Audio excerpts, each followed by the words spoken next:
For over 100 years, overhead lines have been a common sight. The concept is still the same. A line suspended between two towers. To ensure enough distance to the ground, the lines are installed at great height. The conversion to renewable energy sources means that the distance between the place of generation and the consumer is growing. As a result, the transmission capacity of aerial lines has to be increased from 220 kilovolts to 380 kilovolts. This requires taller towers as well.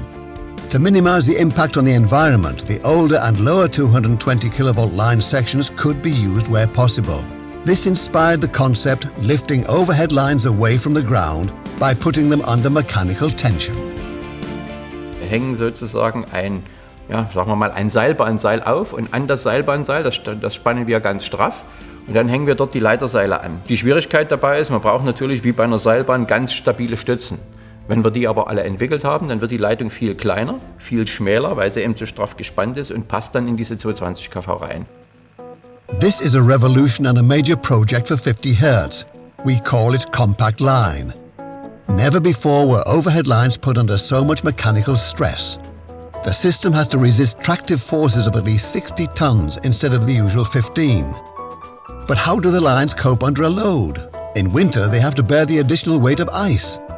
That's why mechanical tests are being carried out at a test site in Bavaria. Was wir sehen, sind Eislastabwurfversuche. Die werden für compactLine deshalb durchgeführt, um die Eislast an einem Seil zu simulieren und mit diesen Versuchen im Endeffekt sicherzustellen, dass auch in der realen Situation in keinster Art und Weise Gefahr besteht. 5, 4, 3.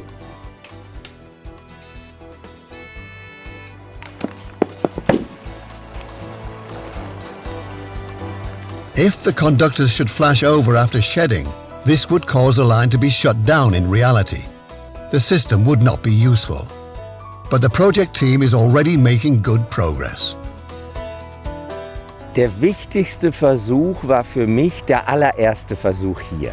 Nachdem ich den gesehen habe, ist mir ein Stein vom Herzen gefallen und ich wusste, die Technik funktioniert. New insulators and line equipment were developed for suspension. These were also tested thoroughly. Wenn ein Bauteil in einer solchen Struktur versagt, müssen die anderen in der Lage sein, unter allen ungünstigsten Variationen die Seile sicher zu tragen.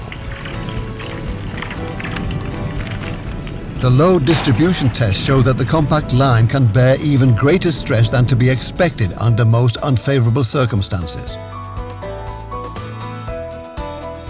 Testing still continues. In the meantime, workshops are being prepared. The goal is to involve the public in the development. That is why the City Analytics Institute is holding a survey of public opinion on several new line concepts. Animations are used to make the project more tangible. Technikentwicklung verlangt heute, die Perspektive von Bürgerinnen und Bürgern mit zu integrieren. In die Entwicklung, also zum frühestmöglichen Zeitpunkt, um wirklich am Ende so etwas wie bessere Technologie zu haben.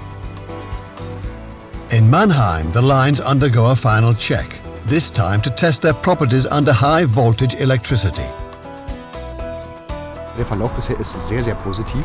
Wir dürfen ja nicht vergessen, dass wir hier etwas entwickeln, was es auf der Welt noch nicht gibt. Das heißt, es gab viele Unbekannten zum Anfang und diese haben sich durch die Versuche eben wirklich alle Schritt für Schritt geklärt. The compact line passed every test. A 2-kilometer pilot line should now be constructed in 2017. Also Energiewende für uns als Netzbetreiber heißt ja, dass die Erzeugungslandschaft sich ändert und das ist die Aufgabe, die wir mit der compactLine lösen wollen. We are creating the future of energy supply.